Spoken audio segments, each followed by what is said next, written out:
Bonjour à tous et bienvenue pour la 15e émission de Radio IM Pro en ce mercredi 12 décembre. Et tout d'abord, on a une petite pensée pour tous les habitants de Strasbourg parce que hier, vous êtes peut-être au courant, mais il y a eu une fusillade dans la ville de Strasbourg qui a fait des morts et des blessés.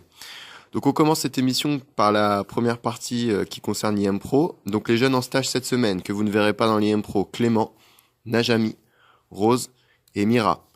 Je vous rappelle à tous que le jeudi prochain, il y aura la boum de Noël l'après-midi.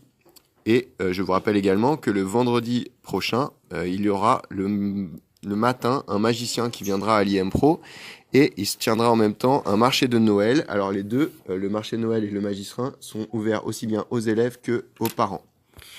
Et tout de suite, nous allons commencer l'émission comme nous le faisons habituellement avec Tony qui va nous présenter un professionnel de l'IM Pro. Et ce matin, Tony a décidé de s'intéresser à Madame Polony. Bonjour Madame Polony. Bonjour.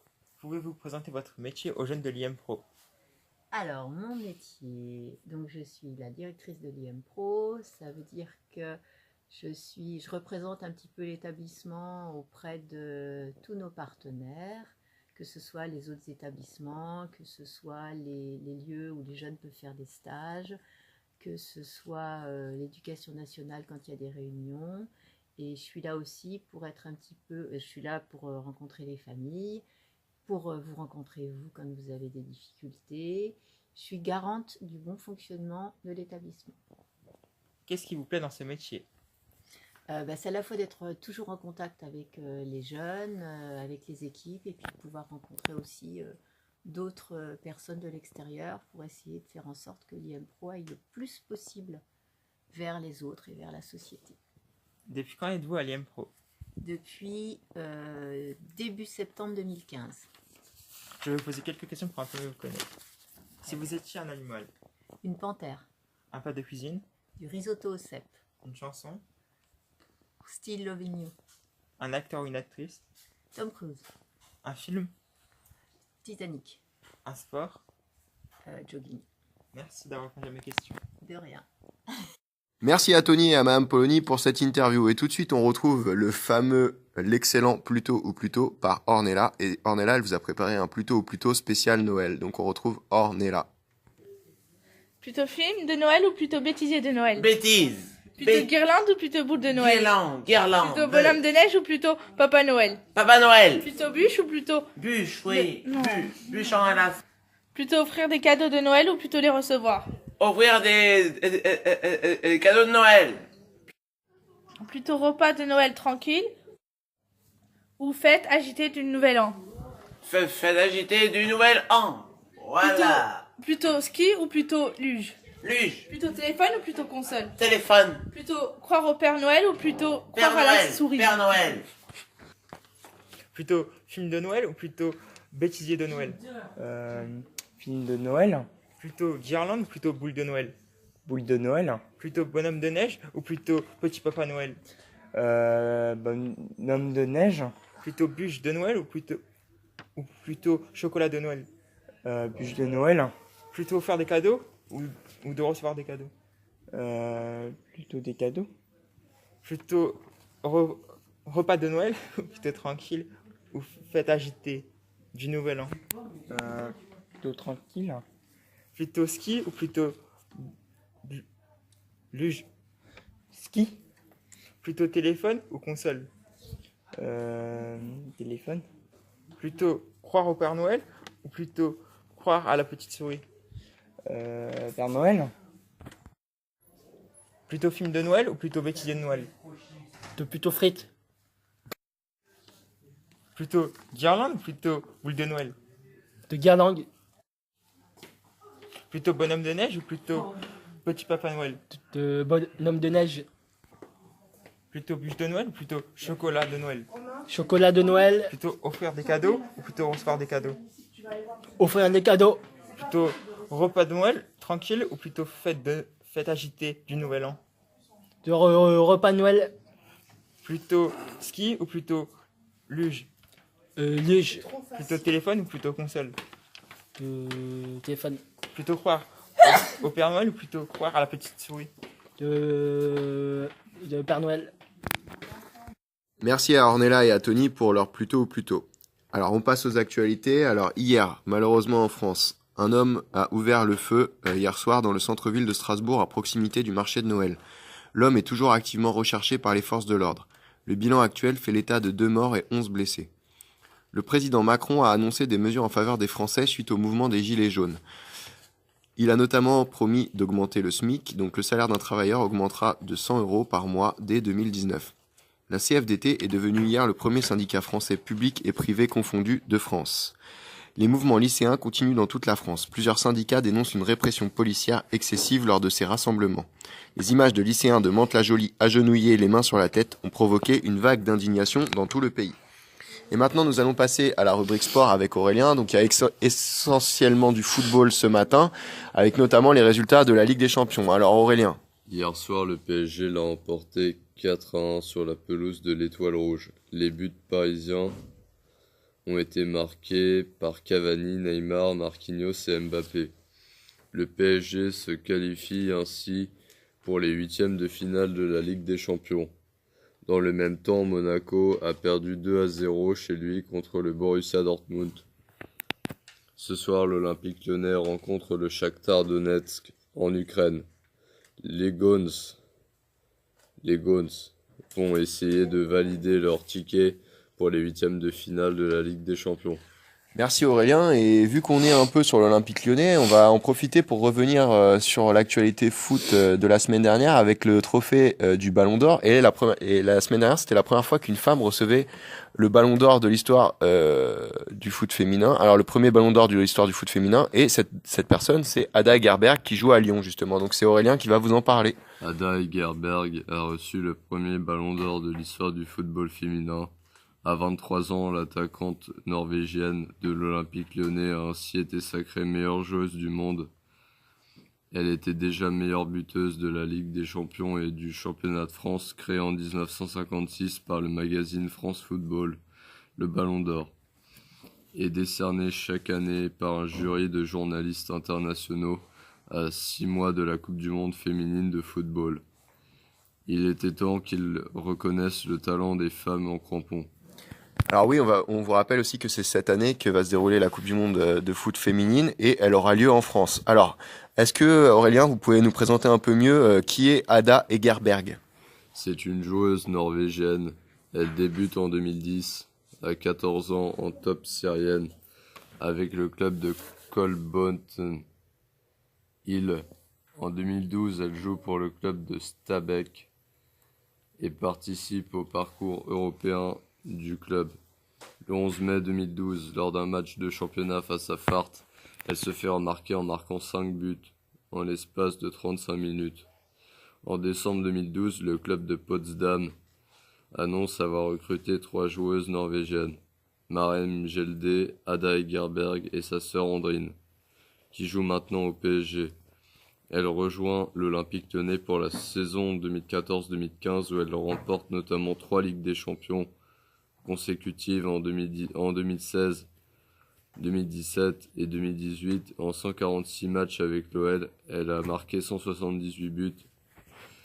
Le 4 juin 2018, elle prolonge son contrat de 2 ans jusqu'en 2021 avec l'Olympique Lyonnais. Merci Aurélien pour toutes ces infos football. Merci. Et tout de suite la rubrique cinéma, donc je suis avec Paul et on va vous parler des sorties cinéma du mercredi 12 décembre. Alors, le premier film à l'affiche, c'est Spider-Man New Generation de Bob Persichetti, Peter Ramsey, Rodney Rothman, avec Stéphane Bach, Camélia Jordana et Olivier Giroud. Spider-Man New Generation présente Miles Morales, un adolescent vivant à Brooklyn et relève les possibilités illimitées du Spider-Verse, un univers où plus d'un peut porter le masque. Deuxième film à l'affiche cette semaine, Oscar et le monde des chats de Gary Wang avec Jean-Michel Vauque, Charlie Languet-Driss et Johanna Xikas. Oscar est un chaton qui vit paisiblement avec son père Léon, un gros chat d'appartement rêveur. Il croit en l'existence de Castopia, un monde merveilleux où vivent les chats ils décident un jour de partir à l'aventure. Le troisième film à l'affiche cette semaine, Rémi sans famille, de Antoine Blossier, avec Daniel Auteuil, Malôme Paquin et Virginie Ledoyen. Les aventures du jeune Rémi, orphelin, recueilli par la douce Madame Berne à l'âge de 10 ans. Il est arraché à sa mère adoptive et confié au Signor Vitalis, un mystérieux musicien ambulant.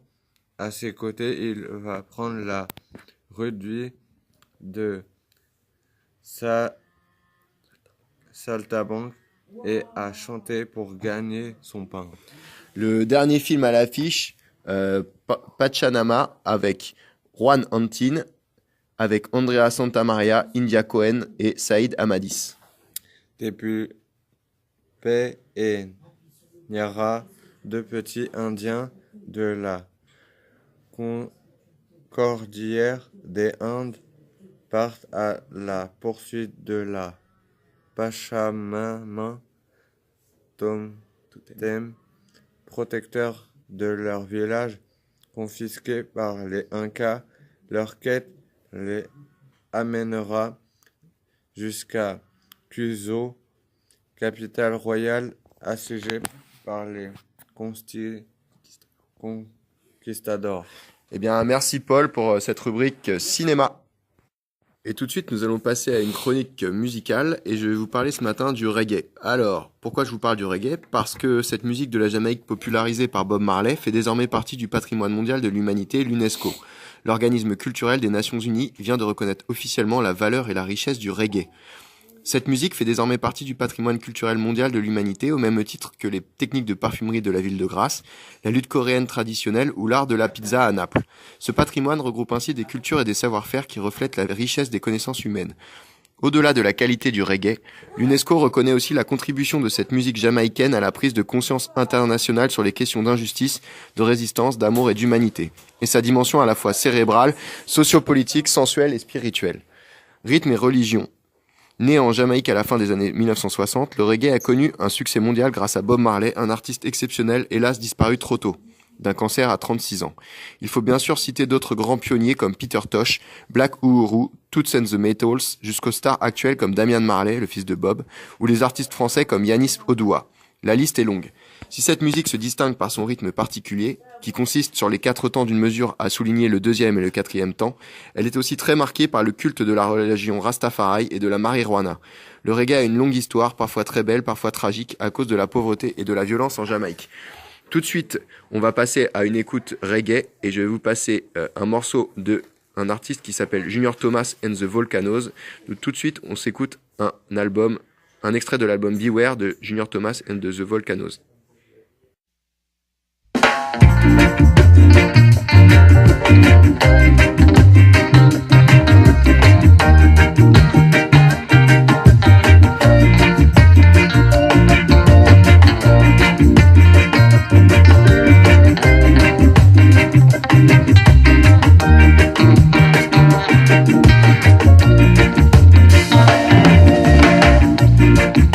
I know you're gonna be running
Et tout de suite, nous allons retrouver Aurélien qui va faire un petit retour sur une manifestation qui a eu lieu la semaine dernière. La semaine dernière, on a beaucoup parlé des manifestations des Gilets jaunes, mais il y avait une autre manifestation, c'était une manifestation sur les droits des femmes. Et cette manifestation avait pour nom Nous Toutes. Alors Aurélien, est-ce que vous pouvez nous parler un peu de cette manifestation et des problématiques que cela engendre? Samedi 24 novembre, plus de 30 000 manifestants ont défilé dans les rues de Paris. Dans la France, au total, d'une cinquantaine de villes ont participé au mouvement Nous Toutes. Toutes ces personnes, en majorité des femmes, même si des hommes ont également manifesté, se sont réunies pour lutter contre les violences sexistes et sexuelles faites aux femmes. Selon le gouvernement français, chaque année en France, 220 000 femmes subissent des violences de la part de leurs compagnons ou ex-compagnons. L'année dernière, 130 femmes ont été tuées, soit une tous les 3 jours, et plus de 250 femmes ont été violées chaque jour. Seulement 1% de ces viols ont été punis par la loi. Si beaucoup de femmes n'osent porter plainte, c'est par honte, par peur de reproches, parce qu'elles minimisent ce qu'elles ont subi, mais aussi parce qu'elles ne sont pas toujours très bien réussies.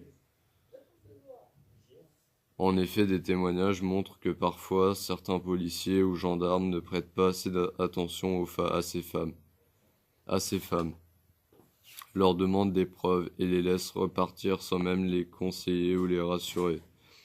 La plupart des victimes sont des femmes, mais dans le cadre des violences conjugales, 25 enfants sont morts et 16 hommes ont été tués par leur femme ou leur ex-compagne.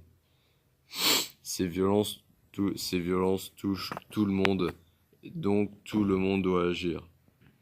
Par exemple, une étude a montré qu'en moyenne, 3 filles et 2 garçons dans chaque classe sont victimes de cybersexisme. Il n'existe pas de remède miracle contre les violences faites aux femmes, mais on peut quand même agir pour réduire le nombre de victimes. Le mardi 27 novembre, une plateforme a été créée pour venir en aide aux victimes de violences sexuelles. Une quinzaine d'hommes, de femmes et une psychologue seront en mesure d'écouter les victimes, de les conseiller et de les accompagner dans leur démarche pour porter plainte. Elle est disponible 24 heures sur 24 et 7 jours sur 7 via le site internet servicepublic.fr. Cet été, le gouvernement a voté une loi pour renforcer la lutte contre les violences sexuelles et sexistes. En conclusion, petit à petit, des choses se mettent en place, mais nous devons être plus nombreux à lutter contre ces violences si on ne veut pas voir le nombre de victimes augmenter encore. Bien, merci Aurélien pour ce retour sur la manifestation Nous Toutes. Et comme a dit Aurélien, nous sommes tous et toutes concernés. Donc si nous voyons une femme se faire agresser ou être victime d'une attaque, il faut agir. Et tout de suite, nous retrouvons Ornella pour les questions bêtes du jour. Ornella, c'est à vous. Oui. Pourquoi la mer est salée? La mer est salée pour qu'on flotte mieux et qu'on nage mieux, j'imagine, parce que ça porte un peu le sel. Pourquoi les limaces bavent? Parce qu'elles mangent trop de feuilles et ça les fait baver. Pourquoi les cheveux poussent? Pour pas avoir froid au-dessus de la tête. Et tout de suite, on retrouve les élèves de la classe de Delphine Arven qui ont fait une nouvelle rubrique qui s'appelle le coup de gueule de la semaine, le j'aime pas. Donc, on retrouve les élèves de Delphine Arven, le j'aime pas. Bonjour, qu'est-ce qui vous fâche? Avec quoi vous n'êtes pas d'accord? Les méchants? Avec les méchants qui cassent. Vous n'êtes pas d'accord. Et vous? Avec quoi vous n'êtes pas d'accord? Ben moi j'adore. Vous adorez tout, vous? Oui. Et vous n'êtes pas d'accord les gens qui sont pas d'accord? On n'est pas fâchés? Non. D'accord. Et vous, avec quoi vous n'êtes pas d'accord? La police. Vous n'êtes pas d'accord avec la police? Ah, bon. Et vous? Bah, j'aime pas quand ils font des bruits, quand ils hurlent. Vous aimez pas les hurlements. Et vous? J'aimais pas quand ils disent des gros mots aussi, quand ils parlent mal aux autres aussi. D'accord. Ça, vous n'êtes pas d'accord. Non. Avec quoi vous n'êtes pas d'accord? Papa, on peut pas photo dans la télévision. Quand papa, il dit pas de photo à la télévision. Voilà. Et on monte pas le son. Non. Très bien. D'autres gens ne sont pas d'accord? Qui n'est pas d'accord avec quoi? Bah, je suis pas d'accord quand ils respectent pas les gens et trucs comme ça. Le non-respect des gens. Très bien. Et voilà, c'était le... Ah oui, on n'est pas d'accord aussi avec les jeux vidéo pour se coucher. Quand les parents disent on arrête les jeux vidéo. Ça, vous n'êtes pas d'accord. Vous n'aimez pas les gens maladroits. Maladroits. Qui cassent des choses? Non, qui bousculent. Qui bousculent. Ah oui, c'est très, très embêtant. Ouais. Donc voici, c'est un exemple de la rubrique pas d'accord, la rubrique des gens fâchés. Et tout de suite, on passe à la rubrique jeux vidéo avec Arnaud qui va nous parler d'un jeu. Le jeu, c'est Super Smash Bros Ultimate et il sort sur Nintendo Switch. Alors Arnaud, on vous écoute. Super Smash Bros Ultimate est un jeu vidéo de combat et de plateforme développé par Nintendo. Il s'agit de 5e épisode de la série mondialement de Super Smash Bros annoncé lors du Nintendo Direct du 8 mars 2018 et est sorti mondialement le 7 décembre. Exclusivement sur Nintendo Switch. C'est un jeu de combat réunissant la plupart des personnages de l'univers Nintendo. Donc le but est d'éjecter l'adversaire hors de l'écran pour gagner les personnages ne possèdent pas d'une barre de vie comme la plupart des jeux de combat, mais comme dans tous les opus de la série Super Smash Bros, le joueur détient un pourcentage de dégâts qui augmente au fur et à mesure des coups reçus. Ainsi, plus les dégâts d'un personnage sont élevés et plus il est facile à l'éjecter et de lui faire perdre une vie. Pour ce faire, chaque personnage possède d'une grande panoplie d'attaques en utilisant uniquement des coups comme par exemple des coups spéciaux qui défèrent un personnage à un autre, ou alors une attaque smash qui est un coup normal à la puissance amplifiée et pouvant d'être chargé. Alors les personnages. Le jeu met à la disposition du joueur la totalité des personnages jouables des précédents opus. En effet, ce dernier retrouve aussi bien des personnages récurrents de la série comme Mario, Link, Pikachu. Super Smash Bros Ultimate signe également le retour des personnages dont les séries n'appartiennent pas à Nintendo, comme Snake de la série Metal Gear Solid, apparu dans Super Smash Bros Brawl, Sonic de Sonic and the Hedgehog, Cloud Strife de Final Fantasy VII, Mega Man de la série éponyme, Pac-Man de la série Pac-Man et Ryu de Street Fighter. De plus, de nouveaux personnages font leur apparition pour la première fois dans la série. Link de Splatoon, Daisy de la série Super Mario en tant que combattante Echo de Peach, Ridley, l'ennemi juré de Samus dans la série Metroid.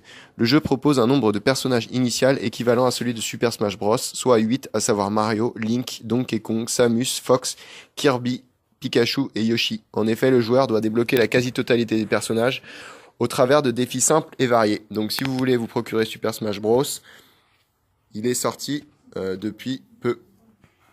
Et tout de suite, nous allons passer à une nouvelle chronique de l'émission. Donc ça va être un jeu qu'on va faire avec Ornella et Tony. Donc nous allons nous promener parmi les professionnels et les jeunes de l'IM Pro. Nous allons leur poser une question. Si les jeunes répondent correctement, nous, Tony, Ornella et moi, nous devrons chanter une chanson de Noël. Et si eux se trompent à la question qu'on leur pose, ils devront chanter une chanson de Noël. Donc c'est parti pour le jeu qu'on appellera Qui tout double. Comment dit-on bonjour en espagnol? Oh, je connais pas les trucs comme ça, moi. Les espagnols et tout. Donc, chante. Ah, petit Papa Noël. Comment on dit bonjour en espagnol? Hola. Comment on dit? Hola. Bah, Ça va? non, on dit pas ça va. Donc t'as perdu, donc tu dois chanter. Peu.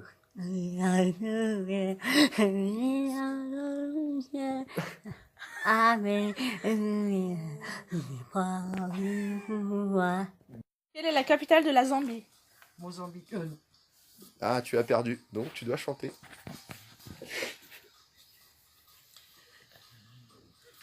Vive le vent, vive le vent, vive le vent d'hiver, qui s'en va sifflant, soufflant dans les grands sapins verts. Ouais! Quelle est la capitale de la Zambie?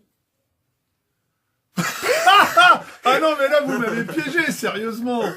Bah ouais, c'est... Alors, je une sais réponse, pas. une réponse. Je Zambie, le Zululand, j'en sais rien, moi. Allez, Je connais... Bruno, Non, une je sais chanson. pas. Alors, De Noël, hein. Quand j'entends chanter Noël, j'aime à revoir mes jours d'enfant. Allez, une autre. Quelle est la capitale de la Zambie? De la Zambie? Je sais pas. Alors chante. Non, mais elle doit dire. Non, c'est Non, c'est vous. c'est ta question. Oh là là. Jingle bell, jingle bell, jingle bell. Je ne connais pas la suite. Hein.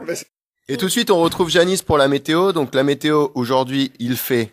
Pas beau. Oui, il fait 4 degrés le matin. et 7 degrés.